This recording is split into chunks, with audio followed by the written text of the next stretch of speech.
The air in Drydock Theta always smelled the same. It was a mix of hot metal, stale ozone, and the sharp tang of cleaning fluid that never quite cleaned anything. Sounds echoed in the huge space.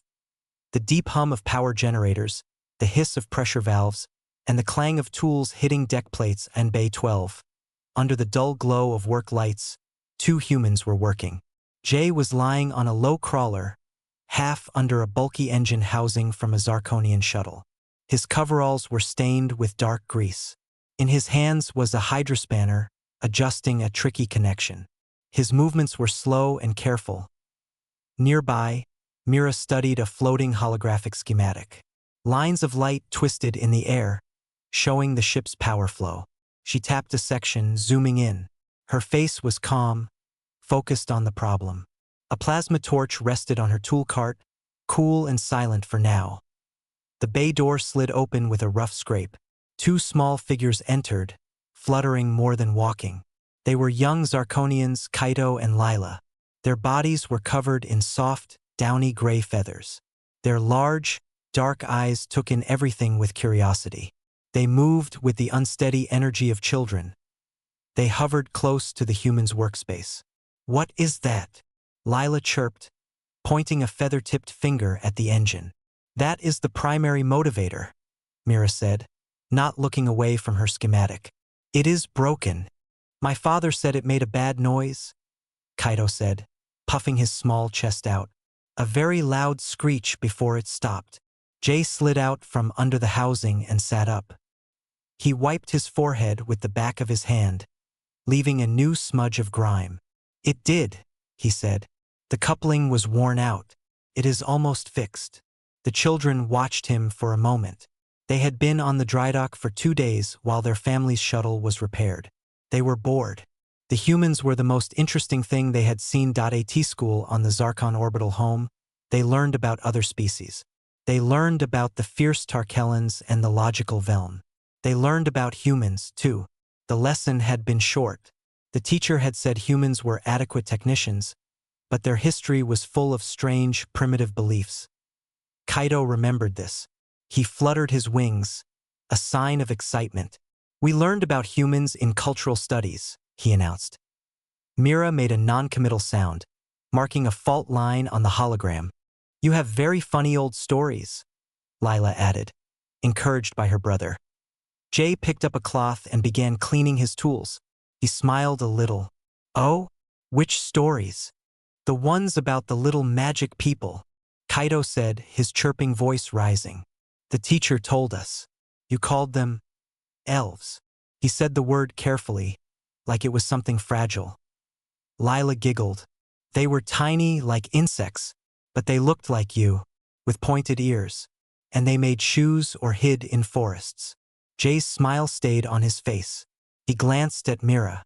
Her lips were pressed in a thin line, but her eyes were amused. "The teacher said you believed they would fix your things while you slept. Or help you if you got lost," Kaito continued, clearly reciting the lesson. He tilted his head. "That is silly. Machines are fixed by mechanics, not by magic." Mira finally turned from the hologram. She looked at the 2 young aliens. "It is a very old story," she said, her voice even. "From a long time before spaceflight. But you do not believe it now, right?" Lila asked, her big eyes wide. "Elves are not real. They are a fiction. A make-believe for young children who do not know better." The bay was quiet for a moment except for the distant thump of machinery. Jay placed his clean hydrospanner back in its case. The click echoed softly. "No," Jay said, his voice gentle. "They are not real. Not like you mean. They are just characters. From old tales people told around fires, before they knew about starships and drydocks." The 2 Zarkonian children seemed satisfied. They had shared their new knowledge. They had corrected the humans' silly ancient belief. Kaito puffed out his feathers proudly. "You should learn more modern things," Kaito advised kindly. Mira almost snorted but turned it into a cough. "We will try," she said. A loud klaxon sounded from a bay across the dock. Baran, the Tarkellan supervisor, appeared at the door. His large, scaled frame filled the doorway. You too, he barked, his voice a low rumble. Your parent is looking for you. Do not bother my mechanics. With startled chirps, Kaido and Lila fluttered out of the bay, leaving the humans alone again. Jay stood up and walked to a small sink in the corner. He began washing the grease from his hands. The water turned cloudy. Elves aren't real, Mira said, repeating the child's words. She shut off the holographic schematic. Jay dried his hands on a rough towel. He looked at the open access panels of the shuttle, at the maze of wires and components inside. He looked at the dark, narrow gaps between the hull and the inner frame where no adult hand could ever reach. No, Jay said quietly, a different meaning in his word. He looked at his partner. Not in the way they think. Mira picked up her plasma torch. It sparked to life with a quiet, determined hiss. The motivator is waiting. Let's finish this job. They returned to work. The dry dock hummed around them. But in the shadows of the bay, in the deepest parts of the machine they worked on, the silence felt different now. It felt like a secret was hiding there, listening. The work on the Zarkonian shuttle was done. Jay closed the last access panel with a firm push. The engine housing looked clean and solid. He gave it a satisfied pat. Across the bay, Mira was talking to the owner of the shuttle, a tall Zarkonian with sleek blue feathers. She was explaining the work they had done. The Zarkonian nodded, his long neck bending gracefully. Jay began putting his tools away. Each one had a specific place in his large rolling case. Wrenches, drivers, calibrators. He wiped them down before placing them in their foam slots. It was a calm, quiet routine. The dry dock was between jobs. The usual noise was just a background hum. Then, the piece shattered from Bay 7. Across the central corridor, a sound like tearing metal screamed through the dry dock. It was followed by a deep, worrying thump that Jay felt in his feet. Red emergency lights began to spin, painting the grimy walls in pulses of crimson. Shouts echoed. Different voices, all laced with panic. Mira finished her talk quickly. The Zarkonian client hurried away, looking worried. Mira and Jay shared a single look. They grabbed their primary toolkits and started moving toward Bay 7. Their walk was fast, but not a run. They had seen emergencies before. Bay 7 was chaos. Inside was a beautiful luxury yacht, a gleaming craft from a species Jay did not recognize. It had smooth, organic lines. But now, smoke was pouring from its open rear hatch. The smoke was a strange purple color. Alien crew members, tall and slender with gray skin, were stumbling out, coughing. Their elegant clothes were stained. In the middle of the bay stood Baran. The large Tarkellan supervisor was roaring at a terrified-looking Veln technician. You said the stabilizer was checked. Baran bellowed, his tail lashing. The diagnostics were clear, the Veln squeaked, its large eyes blinking rapidly. It was a cascade failure. Unpredictable. Jay's eyes went to the yacht, the gravitic stabilizer. It was the heart of a ship's artificial gravity and inertial damping. If it failed badly, it could twist the ship's frame. Or worse, create a gravity shear that would turn everything inside into paste. This one had clearly failed in a violent, messy way. Sparks shot from the open hatch. The purple smoke thickened. A display panel on the yacht's hull flickered with error symbols in a dozen alien languages. Get the suppression system on that smoke, Baran yelled to another worker. He then saw Jay and Mira at the bay entrance. You too. Can you get a diagnostic lock? Everything is fried. My readers cannot see past the feedback. Mira was already pulling a portable scanner from her belt. She aimed it at the yacht. The screen on her scanner fizzed with static. Lines of garbled code scrambled across it. The core is still unstable, she said, her voice flat. It is putting out too much interference. We cannot read it remotely. The system is blind. Baran cursed in his own language, a sound like grinding rocks. We have to manually reset the primary crystal matrix. But the access hall is flooded with feedback energy. No one can go in there. It would fry their nervous system. Jay stepped closer, his eyes not on the ship, but on the narrow service hatch near its base. It was a small, round door, maybe half a meter across. It led into the crawl space between the inner and outer hull, straight to the stabilizer chamber. He knew the design. Most ships had them. He looked at Mira. She saw where he was looking. Her face was serious. The purple smoke swirled around them, smelling like burnt sugar and ozone.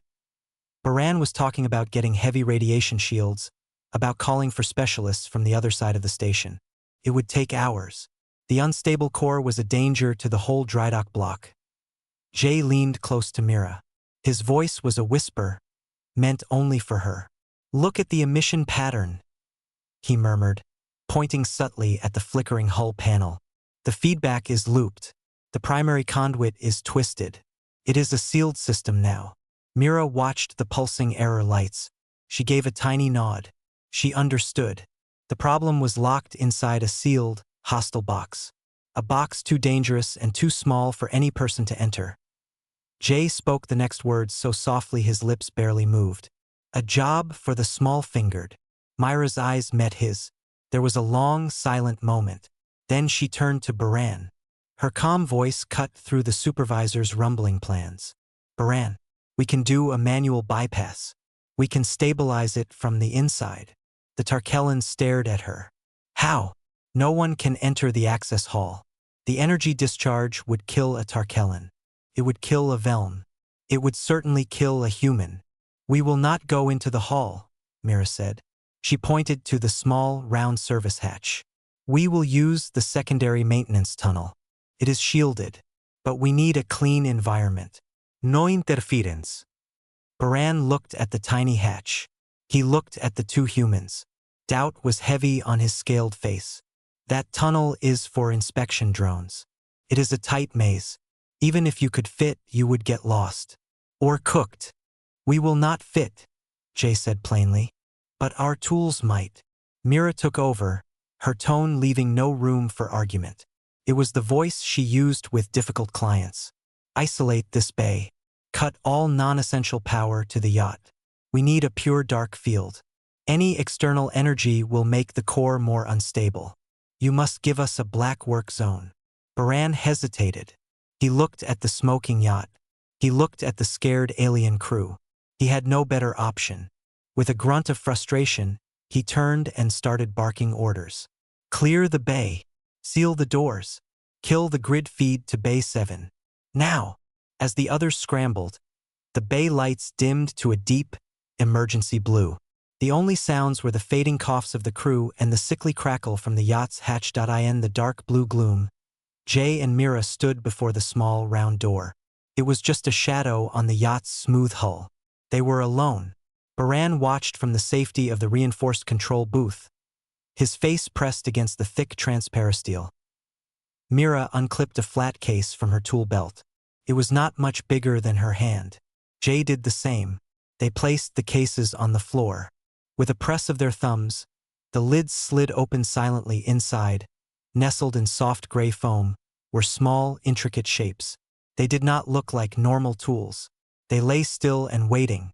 The dim blue light glinted off their smooth, silvery surfaces.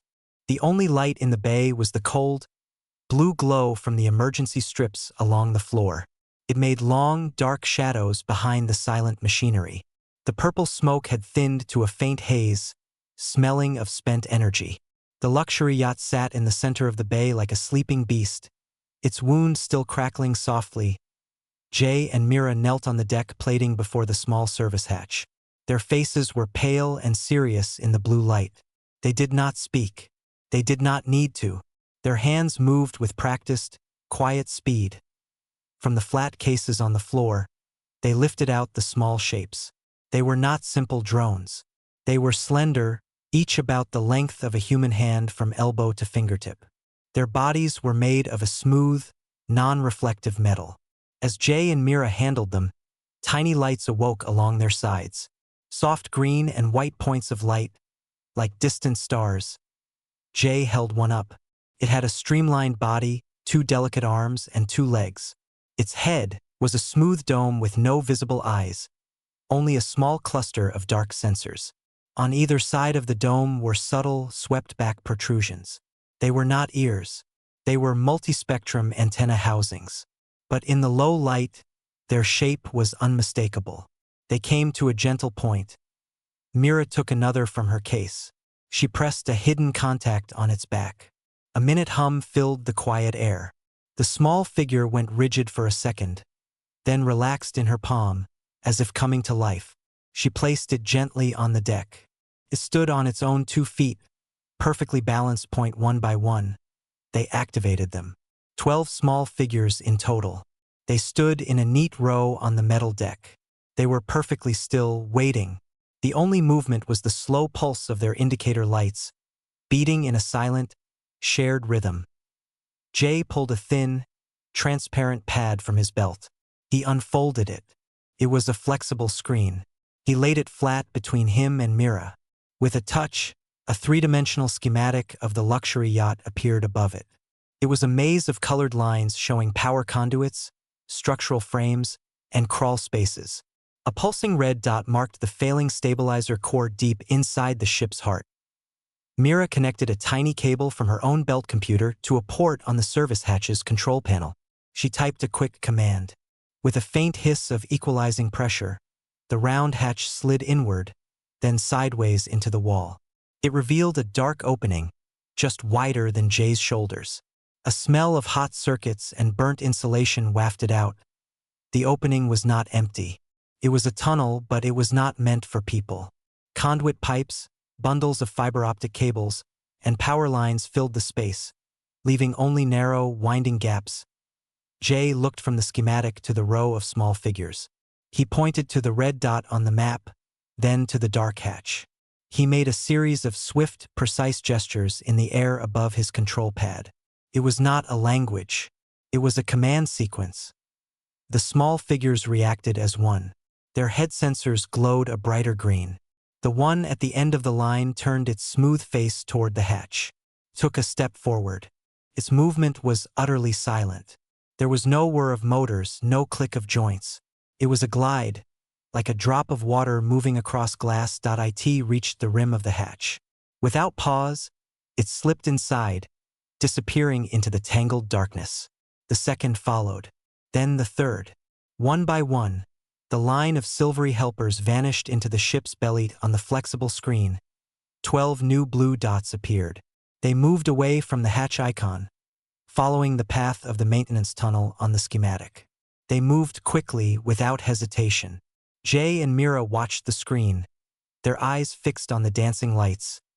Deep in the wall of the ship, the world was different. The view switched on the human screen, piped from the lead figure sensors. It was a world of shadows and close spaces. Conduits loomed like giant trees. Thick cable bundles were roads. The air shimmered with waste heat. The small figures moved through it like they were made for it. They did not walk. They climbed, they leaped from pipe to pipe. They swung on bundled wires. Their small hands had long, fine fingers, each finger tipped with adaptable tools. Microgrippers, cutters, welders, probes. They used them to pull themselves along, to test surfaces, to clear tiny bits of debris. They moved as a team. When the path split, they split into groups without a sound. Their blue dots on the map diverged, taking different routes toward the same goal. They communicated in bursts of data, flashes of light between their sensors that were too fast for any eye to see. Jay zoomed the map in. The red dot of the stabilizer core was throbbing. The blue dots converged on it from 3 sides. The lead figure sensor view showed a terrifying scene. The stabilizer chamber was a small, vault-like room. In its center, a large crystal lattice glowed with a sick, angry purple light. Arcs of wild energy snapped from it, scarring the walls. The feedback Baran had feared. The air in the chamber was visible, warped and hot. One wrong move, one clumsy touch, and the core would shatter. The energy release would be small, contained by the ship's hull, but it would vaporize everything in the chamber. It would melt the small figures into slag. Mira took control of her group. On her own wristpad, she directed 3 of the figures to a secondary control panel on the chamber's wall.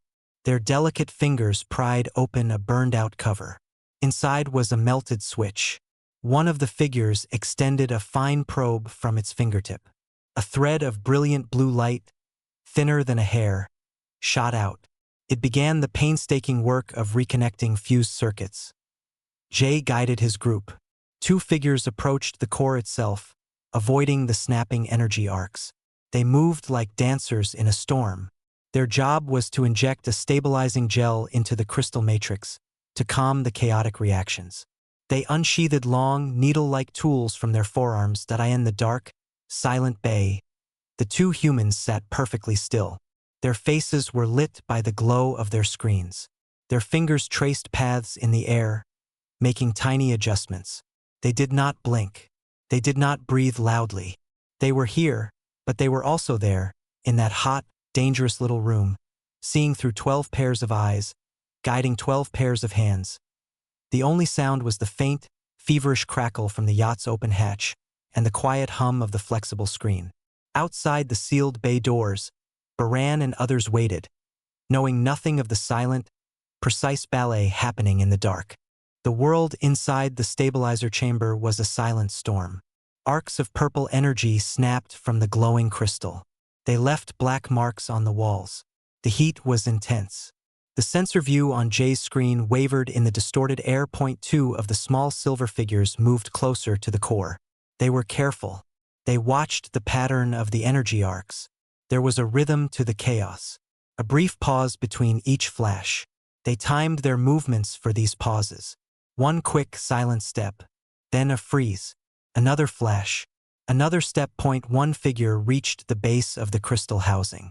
It extended a needle-like tool from its arm. A clear gel was inside the needle. This was the stabilizer. The figure had to inject it into a specific port on the housing. The port was small, only a few millimeters wide. An energy arc flashed close by. The figure did not flinch. Its sensors tracked the heat and light. Its hand remained perfectly steady. It inserted the needle. A soft click. Pressed a plunger. The clear gel flowed into the crystal matrix. On the other side of the chamber, Myra's team worked on the burned control panel. One figure used its hair-thin laser to cut away melted wiring. Another figure held a new microswitch ready. Their movements were a coordinated ballet. No words, just light signals and shared data. The crystal's angry purple glow began to change. It flickered. The wild arcs became less frequent. The deep, sick thrum of energy that filled the chamber started to quiet. Back in the blue-lit bay, Jay let out a slow breath. Mira gave a small nod. The core was stabilizing. It was working. Then, a new sound cut through the drydock's hum. It was not from the yacht. It was a sharp, startled cry. A young voice. It was followed by a panicked chirping and the frantic flutter of wings that came from the main corridor. Right outside the sealed doors of Bay 7. Baran, watching from the control booth, turned his massive head. His eyes widened. He slapped the comms panel. "What is that noise?"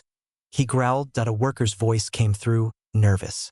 "It's the young ones, the Zarkonian chicks. They were exploring the upper vent shafts. One of them is stuck." Jay and Mira looked up from their screen.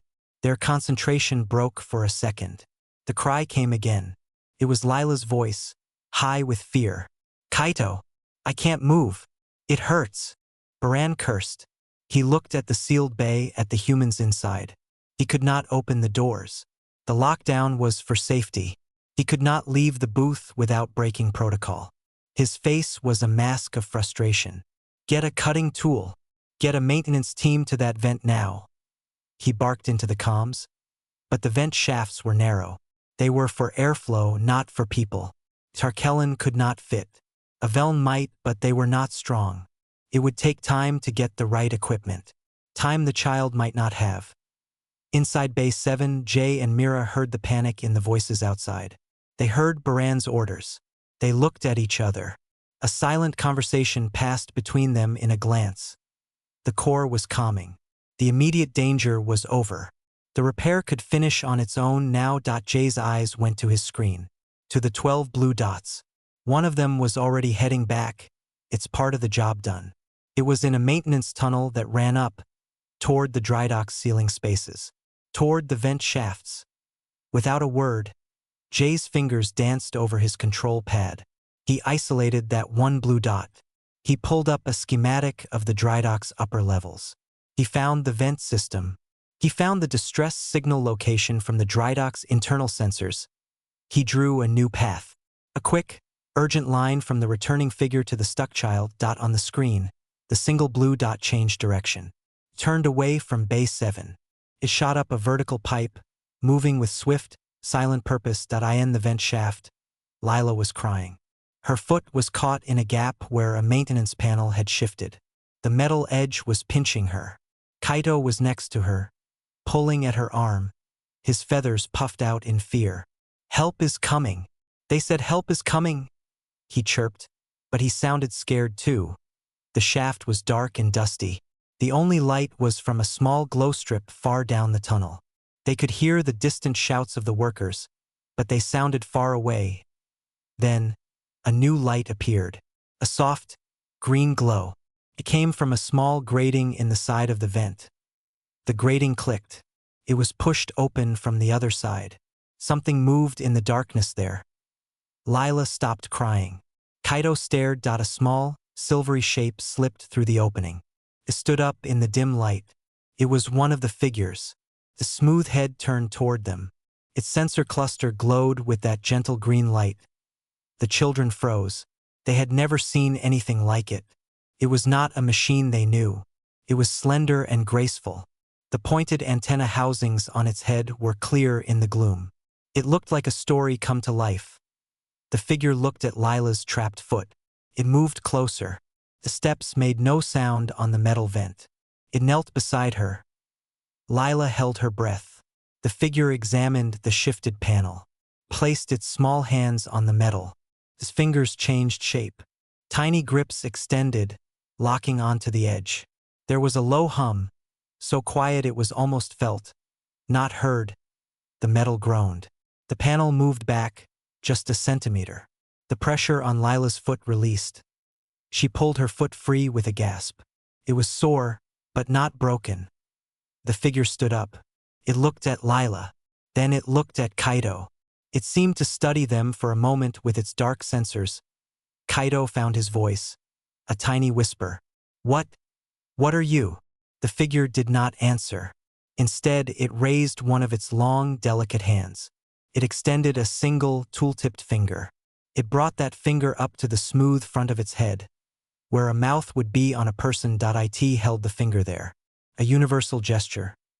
Quiet. Then it turned. It slipped back through the grating into the darkness. The green glow vanished. The grating clicked shut. The children were alone again. But now they were not scared. They were stunned. Silent. From down the vent, they heard the voices of the maintenance team getting closer, their tools clanging. Lila looked at her brother, her dark eyes huge. "Kaito," she whispered. "That was—" He just stared at the closed grating.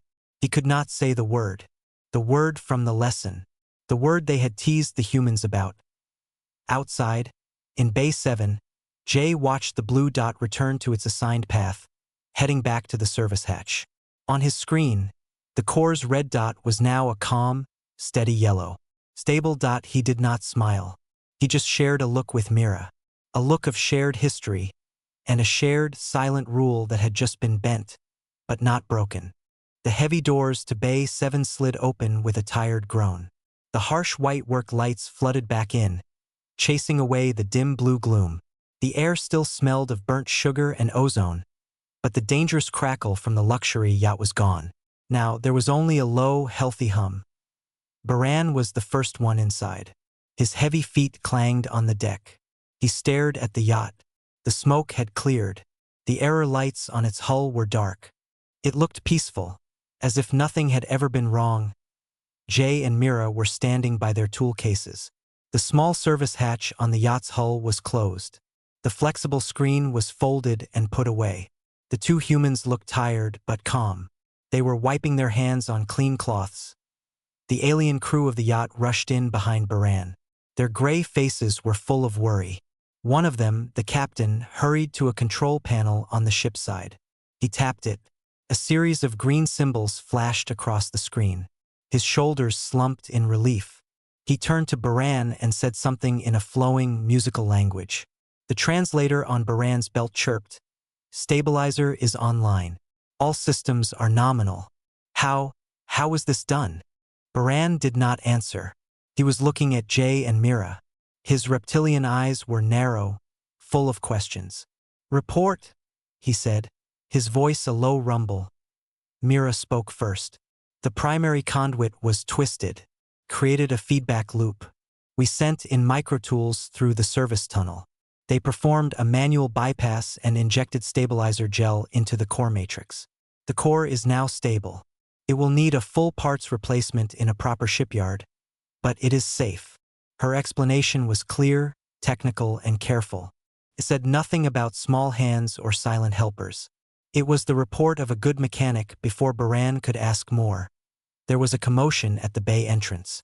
The two Zarkonian children, Kaito and Lila, came fluttering in. Their parent, the sleek blue-feathered Zarkonian, was behind them, looking both worried and annoyed. The maintenance team who had freed Lila followed, carrying cutting tools. Lila's foot was fine. She walked without a limp, but her eyes were not on her parent. They were locked on Jay and Mira. They were huge and round with a secret. Baran saw the look. He remembered the child's cry, the frantic minutes. He looked from the children to the humans. Something did not fit. "You," he said, pointing a thick finger at the children. "You were stuck. How did you get free?" The team said the panel was already loose when they arrived. Kaito and Lila looked at each other. They looked at Jay. They looked at the floor. They did not speak. Lila finally whispered something to her parent in their own chirping language. The parent listened, then looked up at the humans with a strange, new curiosity. Baran took a step closer to Jay. "What happened?" he asked, his tone leaving no room for evasion. Jay took a slow breath. He looked at the children's faces. He saw the wonder there, mixed with fear. The secret was too big for them to carry. He gave a small, almost invisible nod to Mira. It was time for a different story. Not the whole truth, but a piece of it. "Come with us," Jay said quietly. "All of you." He picked up his tool case. Mira picked up hers. They did not go toward the drydock's main halls. Instead, they walked to a small, unmarked door at the back of Bay 7.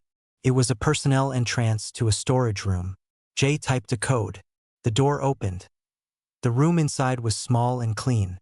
It was not a normal storage room. The walls were lined with workbenches and neat shelves holding parts. But in the center of the room was a long, low table. On the table were 12 shallow charging cradles. Jay and Mira placed their flat cases on the table. They opened them. Then, from a larger compartment in Myra's toolbox, they began to take out the small, silvery figures. They were done with their work. Their green lights pulsed slowly, like sleeping hearts. One by one, the humans placed them gently into the charging cradles. The children stood in the doorway, their parent behind them. Baran filled the door frame, his head ducked low to see inside.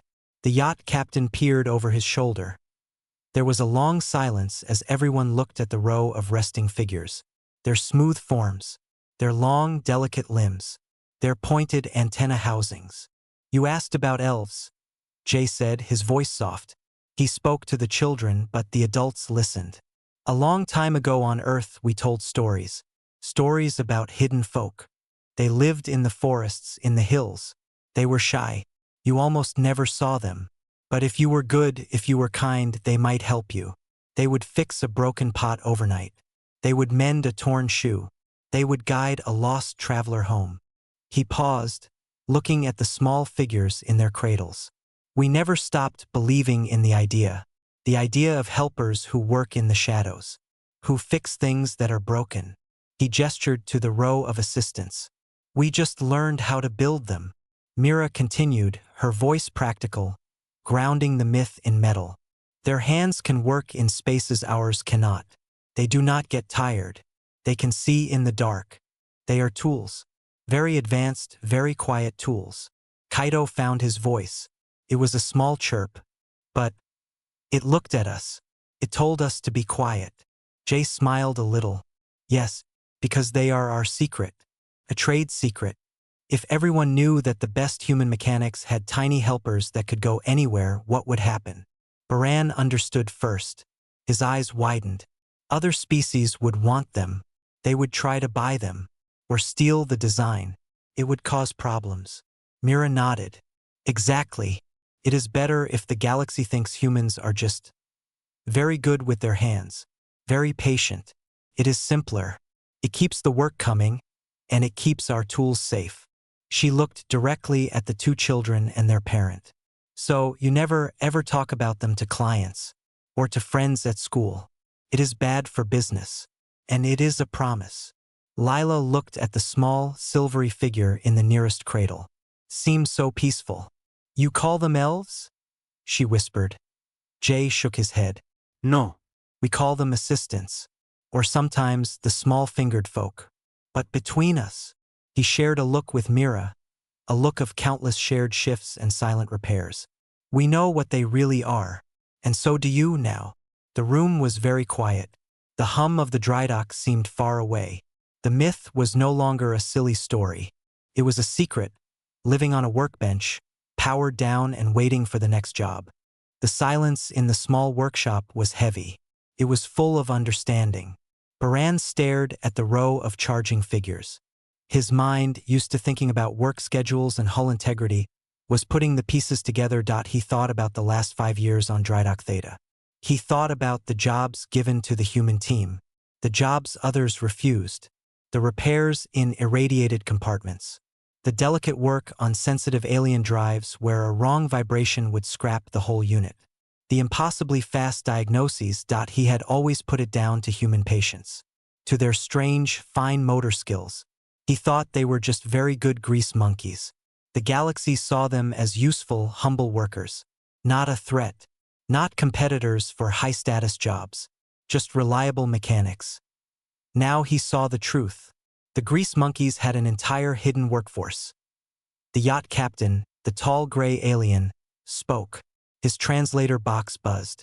This is a profound technology. The applications are... Mira cut him off. Her voice was firm, final. No. They are not for sale. They are not for discussion. They are a proprietary tool of our trade. Like a unique wrench.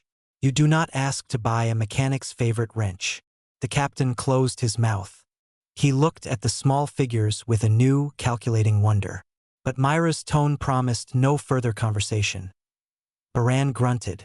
It was a sound of reluctant acceptance. This explains the Hkan freighter job, he said, almost to himself. The collapsed intake manifold. No one could reach the primary clamp. You had it done in an hour. He looked at Jay. You sent your small-fingered folk in through the coolant line. Jay gave a single nod. And the time the Veln ambassador's pleasure craft had the jewel dust in its motivator. Baran continued, the memories clicking into place. You said you had to tickle the crystals back into alignment. You had them in there, cleaning each one. Tiny hands for tiny problems, Mira said simply. Baran shook his big head. A low, rough sound came from his throat. It was almost a laugh. The whole galaxy thinks humans are just persistent. They think you spend hours in uncomfortable positions, being careful. They feel sorry for you. They give you the dirty jobs because they think you don't mind. He looked at the two humans. But you are not just taking the dirty jobs. You are the only ones who can do them, and you finish them faster and better than anyone could guess. Because you are never working alone. Jay met his gaze. The secret is the most important part of the tool, Baran. If it gets out, the work stops. Either because everyone wants them, or because everyone fears them and bans them. The job is what matters. Keeping the ships flying. Baran understood that language. It was the language of the dock. Getting the job done. He looked at the Zarkonian parent and the children. His expression became stern. What you saw here stays here. This is dry dock business. Internal trade secrets. If I hear a whisper of this on the comms network, I will know where it came from. His tone made it clear this was not an empty threat. The Zarkonian parent bowed its head, a gesture of respect and agreement. My family owes you a debt.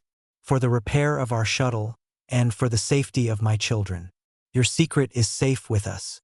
It is a wonderful secret, but the children, Kaido and Lila, were looking at the world differently.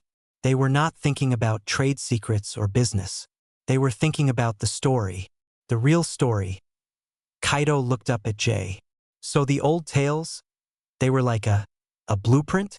Jay crouched down so he was closer to their eye level. More like an inspiration, he said softly. For a long, long time, people told stories about helpful hidden folk. Maybe deep down we always wished it was true, that we weren't alone in fixing things, that there was a little magic in getting something broken to work again.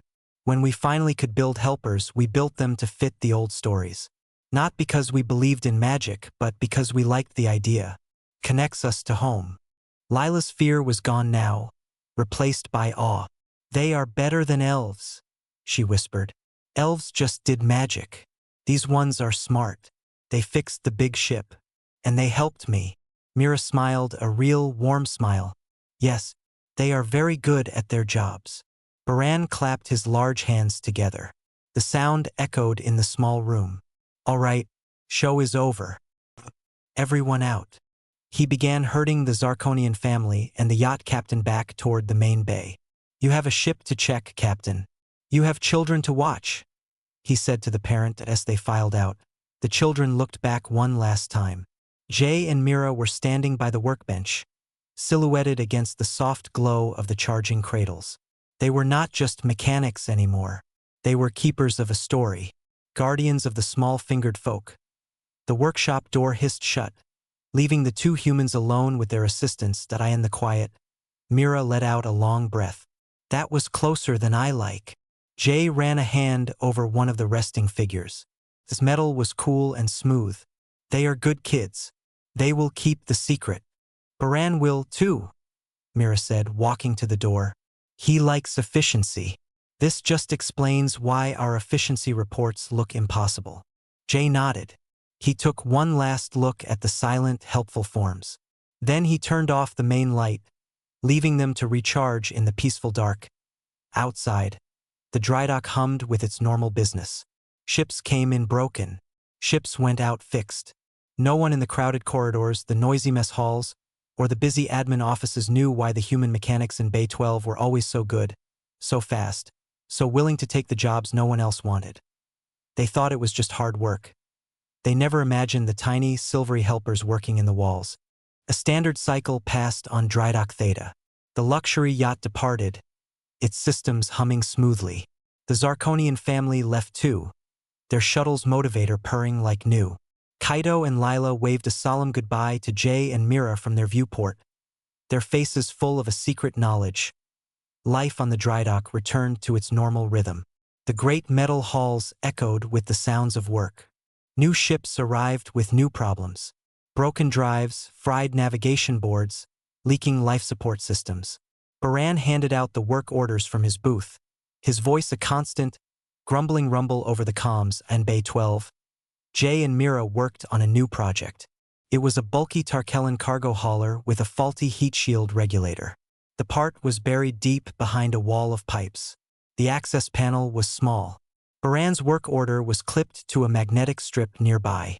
At the bottom, in his messy script, it said, "Tight fit. Maybe a job for your special tools. Keep it quiet." Jay read the note and smiled. He looked at the small access panel. He looked at Mira. She gave a simple nod. They did not open their special cases. Not yet. First, they did the visible work. They shut down the surrounding systems. They set up safety fields. They gathered standard tools and made a show of studying the schematics on a large public screen. To anyone walking by, they were just two mechanics preparing for a difficult manual repair. But their real preparation was quieter in a shadowed corner of the bay. Behind a stack of replacement hull plates, Jay knelt down. He pressed a hidden switch on the deck plating. A small, perfectly square section slid open. It was not an official access point. It was something they had made. A private door into the drydock's undercity of cables and vents and forgotten spaces. From the opening, a soft green glow appeared. Then, one by one, small silvery figures emerged. They slipped out into the shadow and stood, waiting. Their sensor lights glowed calmly. They had been down there in the walls all along, not just resting in their cradles, but moving, watching, maintaining their own hidden pathways. Mira kept watch, her eyes on the bay entrance. When the coast was clear, she gestured with 2 fingers. The small figures moved. They did not go toward Jay or Mira. They did not need to be carried. They streamed across the deck, staying in the shadows, moving so fast they were just a blur. They reached the base of the Tarkellen hauler. They found a vent no bigger than Jay's hand. One after another, they slipped inside and vanished into the ship's interior. Jay walked back to the main work area. He and Mira stood before the small access panel with their standard tools. They looked like they were about to start a long, uncomfortable job. Anyone watching would think they were discussing the best angle to approach the faulty regulator. But under the hauler, inside its walls, the real work had already begun.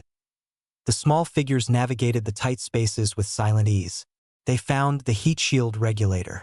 It was a burned-out, bulky component. Their delicate hands began to disconnect it.